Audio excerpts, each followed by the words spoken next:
안녕하세요. 정한명입니다. 오늘은 사주석경 3권에 있는 11번 사주 유아자 풀어보겠습니다. 유아자, 말 못하는 자식이 있다, 이런 사주인데요. 남자 사주입니다.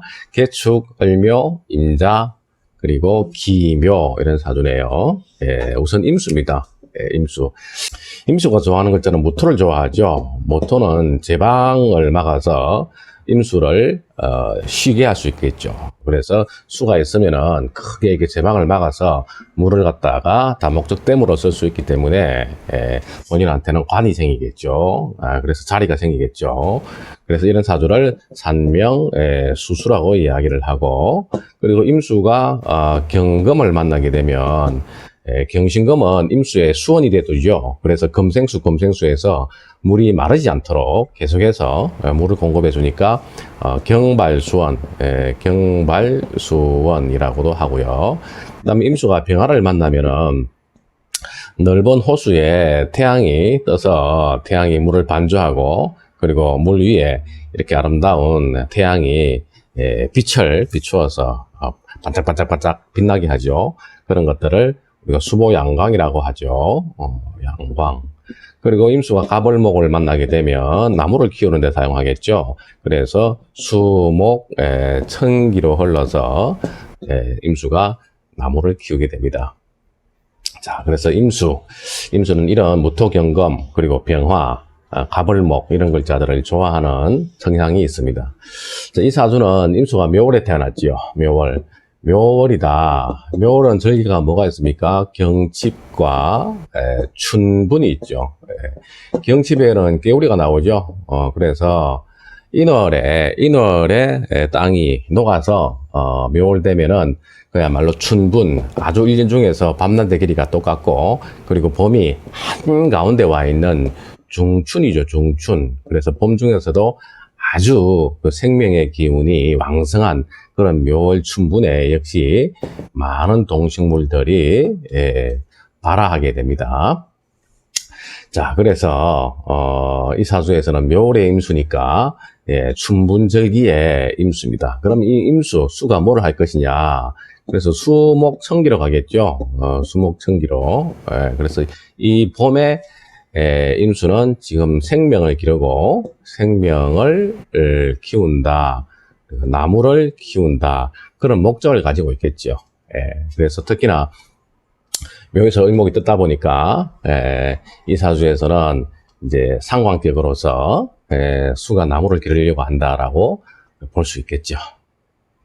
자, 그리고 물상으로는 임수가 을목을 보았으니까 여기는 봄에 개나리 또는 이제 진달래 이런 화초를 기르는 물이라고 볼 수가 있고, 또 물이 많으면은 옥잠화라든가 또는 연꽃의 물상이 되어서 또 아름답게 출수부용, 그래서 물 위에서 아름답게 꽃을 피운 물상을 출수부용이라고 이야기를 많이 하죠. 자, 그리고 격을 한번 볼까요? 임수가 묘월에 났죠. 그래서 상관인데 묘에서 을이 떴죠. 그래서 격을 정할 때 격은 월지 지장간이 투출한 것으로 격을 잡는다고 했죠. 그리고 강자 윗격이다, 강한 글자로 격을 잡는다라고 이야기를 했었죠. 묘에는 가벌이 있어서 봉기인 을목이 천간 을목으로 월상 투출했기 때문에 당연히 이제 상관격으로 이야기를 할 수가 있습니다. 상관격.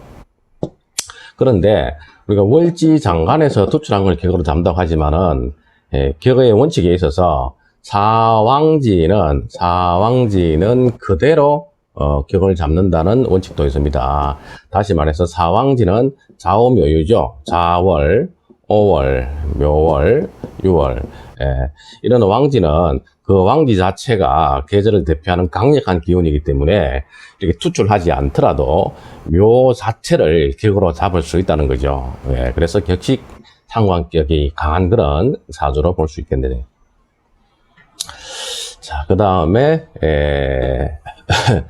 우리가 상관격을 보게 되면은요, 자평진전 격국론의 상관격은 폐인하면 좋다 이렇게 이야기합니다. 상관격은. 그래서 상관격은 인성이 있어서 인성으로서 상관성을 관리하면 좋다고 이야기를 하죠. 그걸 우리가 상관폐인이라고 이야기합니다. 상관폐인. 그래서 상관격은 사흉신에 속하기 때문에 극제해야 된다. 뭐로? 인성으로서 상관성을 극제해야 된다. 그리고 상관에 많은 그런 이제 설기하는 기운이 강하기 때문에 일주를 보강해야 된다. 그래서 먼저 상관격은 인성이 있는지 없는지부터 살펴야 되지요. 그리고 역시 자평진전에 식희신왕이라는 말이 있어요. 식희신왕. 그래서 식신상관은 식신상관의 격을 이룬 사주는 신앙해야 좋다. 신앙해야 좋다. 왜냐 그러면은 식상에 독이 그리고 설기, 누기가 굉장히 강하기 때문에 일간이 이 설기를 감당할 수 있을 만큼 강해야 좋다. 이런 원칙이 있습니다. 그래서 이 사주에서는 상관격이 강하게 자리하고 있는 가운데 인성이 여기 있죠. 그래서 시에 유시에 태어나서 금을 보고 인성이 있습니다. 그래서 이런 사주는 상관격에 폐인이 되어 있다. 즉 인성을 보고 있어서 괜찮단 말이죠. 그리고 또 일주 자체가 임수가 자자 왕기를 가지고 있죠. 그리고 유금에도 협조를 얻고 있고 축토에도 개수의 뿌리를 내리고 있죠. 그래서 신앙한 팔자라고 할 수 있습니다. 그렇기 때문에 상관을 감당을 한다 못한다? 한다 말이죠. 감당을 한다. 봄에 이 많은 생명들에게 나무들에게 물을 줄 수 있을 만큼 나의 여력이 충분히 강하다 이 말이죠. 자, 그래서 신앙항 사주의 상관격을 보고 있습니다. 그러면 이 사주에서는 뭘 용신으로 잡아야 될 것이냐? 지금 상관격을 일간이 감당을 하거든요. 그렇기 때문에 나의 기운과 그리고 상관의 기운이 어느 정도 밸런스를 맞추고 있다는 이야기예요. 그죠? 그러다 보니까 내가 상관을 활용을 할 수 있다고 보는 거죠. 그래서 상관격이지만 이 사주에서는 강하기 때문에 상관을 역시나 용신으로서 사용할 수가 있다. 그래서 사주에 나를 위시한 금수의 기운이 강하기 때문에 이 강한 기운을 자연스럽게 목기운으로 설기를 해서 설정령 물을 용체에 맞도록 잘 사용할 수 있는 그런 사주다. 그러면 상관을 이렇게 용신으로 쓰는 사주, 월에 있는 상관을 용신으로 쓰는 사주를 상관격이라고 이야기하는 건 부족하고 이런 사주를 가상관격이라고 이야기를 합니다. 가상관격. 가상관격은 가짜 상관격이다 이 말이에요. 가짜 상관격. 이게 무슨 말이냐? 조금 전에 말씀드린 것처럼 상관이라는 글자는 사흉신이라고 했죠. 사흉신. 그래서 좋지 않은 글자고 상관에 독이, 설기, 그리고 또 어떤 관성을 치는 이런 기운 자체를 우리가 좀 흉한 성분으로 봤어요. 그런데 이 사주처럼 이 상관의 흉의가 나를 독이 설기시키지 않고 오히려가 내 물에 쓰임을 만들어주는 그런 용도죠. 그러다 보니까 좋게 쓰였잖아요. 그 상관이 흉신으로 쓰이지 않고 좋게 쓰였단 말이에요. 그러다 보니까 상관은 원래 흉신인데 가짜 상관이다. 나쁘지 않다. 그래서 가상관격이라고 이름을 짓는 겁니다. 그래서 이런 사주는 가상관격이다. 반대로는 진상관격이라고 있는데 그런 사주는 상관으로 인해서 약해지는 사주, 상관이 그야말로 사흉신으로서 상관짓을 하는 사주, 그 상관이 안 좋게 쓰이는 사주를 진상관격이라고도 이야기를 합니다. 그래서 이 사주는 가상관격이다. 가상관계가 뭐다? 상관을 좋게 쓰는 사주다. 내가 강하기 때문에 상관을 감당하는 사주다. 그렇게 이해하시기 바랍니다.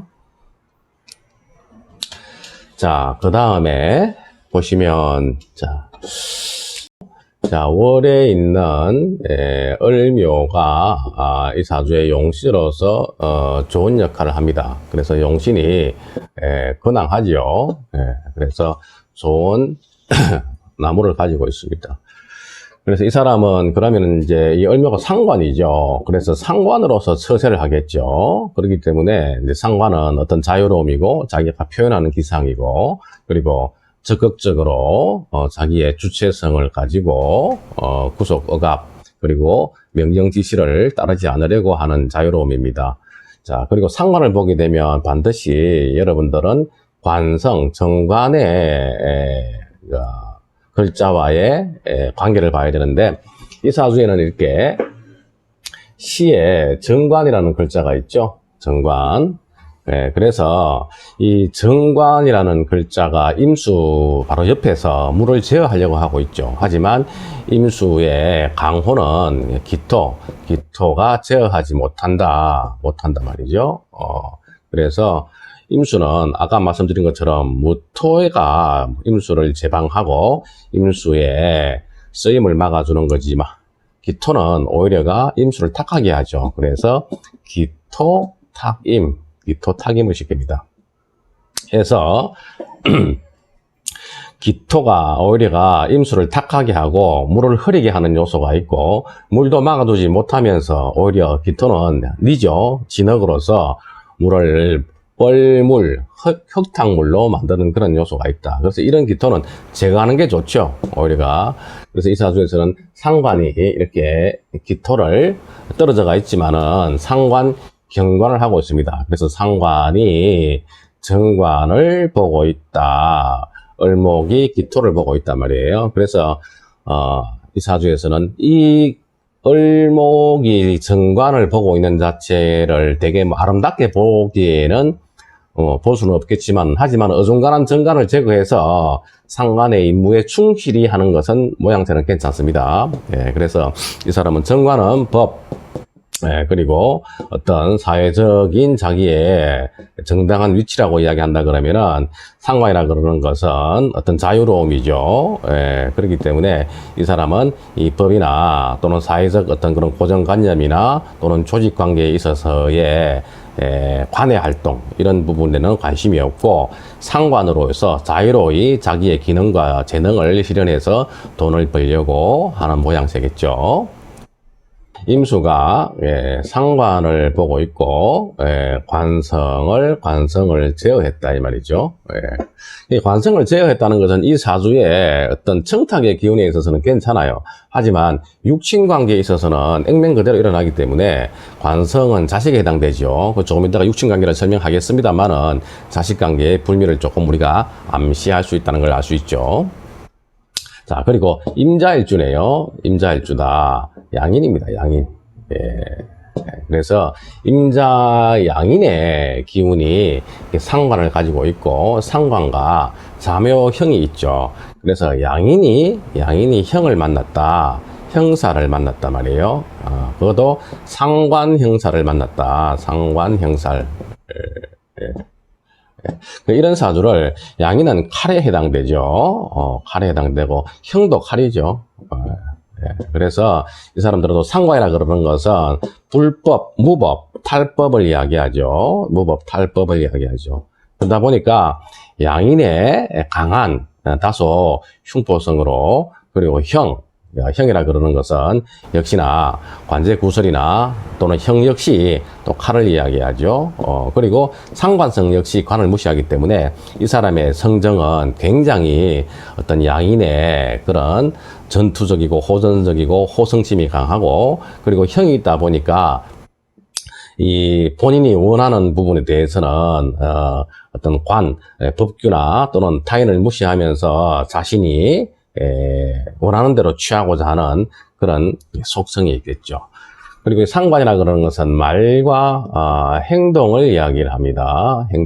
말과 행동을 이야기한다. 그러면 이 상관이 형을 만났다고 하는 것은 이제 은행에 있어서 거친 말, 거친 행동, 그래서 말과 행동이 어떻다? 거칠다 말이죠. 거칠다. 그래서 일단 사주에서 재성도 없는 가운데 임수가 양인에 또 이렇게 자유귀문도 두고 있죠. 그러다 보니까 아나무인적인 사주로 풀이할 수 있겠습니다. 자, 그 다음에 육친관계를 한번 볼까요? 올해 용신상관이 있단 말이에요. 그러다 보니까 선대는 나름대로 부유한 것으로 우리가 풀이할 수가 있습니다. 월은 집안의 이야기니까요. 그리고 이 초년에 급제의 양인이 있죠. 그래서 개축 급제가 년에 기신으로 있기 때문에 이 급제라는 것은 탈제 분제를 이야기하죠. 그러다 보니까 초년에 부모님 특히 급제니까 부친과의 관계가 원만하지 못하거나 부친과의 인연이 짧다고도 이야기를 할 수 있겠습니다. 그리고 또 년에 있는 급제는 조상 중에서 급제 한번 파산하고 말아먹은 조상이 있다. 이렇게도 풀이하죠. 원래 이렇게 좋은 자기한테 기운이 있음에도 불구하고 나하고 관계에 있어서 자묘 형사를 시기 때문에 부모와의 관계에 있어서는 서로 형한다. 형. 자묘형이 무언지형이죠. 무언지형. 그래서 무언지형, 부모의 은혜를 모르거나 또는 내가 부모의 업을 이어가지 않고 독립해서 자수성가하려고 한다는 암시가 있습니다. 자, 그리고 처와의 관계를 보게 되면 일단은 간여지동이죠. 간여지동으로 임자양인입니다. 그러다 보니까 우리가 임자 또는 신유, 경신, 갑인 이런 간여지동에 해당하는 글자들은 대개 부부간의 별일을 많이 경험하고 있죠. 거기다가 자유귀문까지 들어있습니다. 간여지동 임자양인에 자유귀문이 있으니까 더욱더 내가 처와의 인연, 또 자식과의 인연에 있어서 불리함을 안고 있습니다. 일시가 상충 또는 형, 그 다음에 기문 원진이 들어있는 경우에는 대부분 부부 이별 또는 갈등, 그리고 말 못한 사연, 그리고 자식과의 애환 이런 것들을 우리가 암시하고 있다고 볼 수 있겠습니다. 자, 그리고 처에 해당되는 그 기운인 재성이 없죠. 그래서 무재성 사주입니다. 무재성 사주. 재성이 없다 그래가지고 아예 여자가 없다는 개념보다는 처의 기운 화가 자기 궁에, 배우자 궁에 들어올 때는 절지에 해당되죠. 그래서 자자, 처재성에 절지에 앉아있다 보니까 처의 인연이 약하고, 특히나 이 처의 기운에 해당되는 그 일지가 기문과 또는 형에 해당되기 때문에 일지가 형 기문에 있어서 상당히 고통받는 그런 그 상황으로 보이죠. 때문에 처와는 인연을 이어가시기 어렵고 생사별을 겪어야 되는 그런 운으로 보겠습니다. 그리고 대개 이제 무재성을 볼 때 그러면 무엇으로 처를 삼느냐? 그러니까 제가 봤을 때는 우선 이제 합신으로 처를 삼습니다. 합신. 일간과 합하거나 그렇지 않으면은 일지와 합하는 명합, 암합하는 이런 글자를 잡을 수가 있고요. 그리고 재성이 없으니까 식신으로도 처를 삼을 수가 있죠. 왜냐하면 식신, 생재를 하니까요. 네. 그리고 용신으로서, 용신은 내 인생의 동반자니까 용신으로서 또 처의 기운을 대체할 수도 있습니다. 그럼 이 사주에서 처가 어떤 글자로 처를 잡아야 되느냐? 식상의 기운이니까 을목을 처라고도 볼 수가 있고요. 그것보다는 또 임수와 합하는 글자가 없죠. 그럼 일지가 합하는 자축을 합하죠. 이렇게 그죠? 그러니까 축토를 처의 기운으로 볼 수가 있습니다. 이 사주에서는.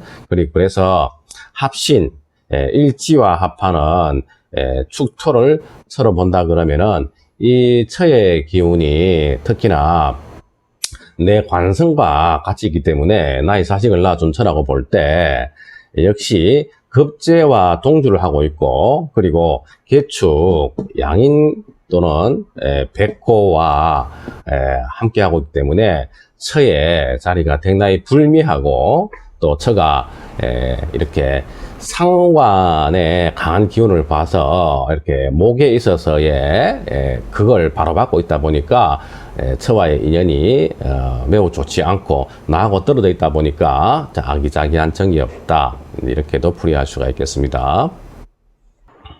자, 그리고 자식도 한번 볼까요? 자, 남자한테 자식은 관성이죠. 그래도 관성은 여기 기토에 해당됩니다. 그래서 시상 기토 정관이 있는데, 말씀드린 것처럼 이 자묘형에서 힘을 받은 을목이 굉장히 강하죠. 그래서 바로 수생목해서 을목이 정관을 노리고 있습니다. 그래서 정관이 을목에게 극파를 당하고 있기 때문에 을기충으로 정관이 매우 유약하다고 볼 수가 있고요. 특히 기토가 지금 유에, 자에, 묘에, 축에 보더라도 뿌리를 내리기가 어렵죠. 뭐 겨우 뿌리를 내린다 그런다면은 기토가 멀리 연지에 있는 축중 기토에다가 뿌리를 내려야 되는데, 지금 축토도 위에서는 비가 내려서 땅을 적게 하고 있고, 또 이쪽에서는, 요래서는 목이 땅을 헤집고 있어서 기토도 자기 살기 바쁘죠. 그리고 이렇게 많이 떨어져 있는 것은 무성하기 때문에 일간에 원만한 뿌리가 되기가 어렵죠. 그러다 보니까 기토 정관이 굉장히 고립되어 있는 상황이고, 그리고 또 뿌리가 없는 무근한 상황이죠. 그래서 굉장히 약한 가운데, 이 정관이 약하면은 당연히 재성이라도 있으면은, 재성은 화죠. 재성이라도 있으면은 재성이 제자 약살, 관성을 생해서 화생토 해서 토를 갖다가 일깨주면 되겠죠. 그래서 재성의 자애로운 사랑으로 약한 관사를 도와주면 되겠는데, 재성 자체가 없잖아요. 그러다 보니까 토가 약한데 재성화를 보고 있지 못해서 역시나 재생관도 받지 못하는 사주입니다. 그러다 보니까 이 자식은 엄마의 보살핌이나 또는 사랑을 충분히 받지를 못했고, 그리고 역시나 자유 원진 기물을 가지고 있어서 아버지인 내 입장에서는 매우 제 마음이 아프고, 그리고 애환을 가지고 있는 자식을 둘 수 있고, 또 자식을 잃을 수도 있겠죠. 그리고 자식을 이렇게 일지에 대비해 보면은 이제 뭐 우리가 한박 선생님 그 교재가 있죠. 그래서 한박 선생님은 이제 뭐 재미있는 뭐 이제 이론을 많이 내셨는데, 부산에서 강의하고 계신데, 뭐 합신 이론이라든가 또는 이제 표출신이라든가 또는 뭐 투출신, 그리고 또 상대적 통변, 그래서 요 네 가지가 한박 선생님의 대표적인 이론인데, 어느 정도 사주에 적용하게 되면 상당히 잘 맞습니다. 그리고 이제 그 새로운 관법이라고 생각을 합니다. 저도 한박 선생님을 상당 부분 연구를 좀 한 적이 있어요. 자, 아무튼 임자라는 글자에서 보게 되면 이 그 기토가 자수의 절지에 해당되죠. 절지. 그래서 나의 일주라는 것은 어떤 숙명적 암시를 상황을 이야기하고 있다고 볼 때, 내가 절지에서 떴는데 뭐의 절지다? 관성의 절지단 말이에요. 그러다 보니까 나는 관을 절단내는 그런 사주다고도 볼 수 있겠죠. 그래서 내가 관의 절지에서 투출했기 때문에 그렇습니다. 자, 교재도 한번 볼까요?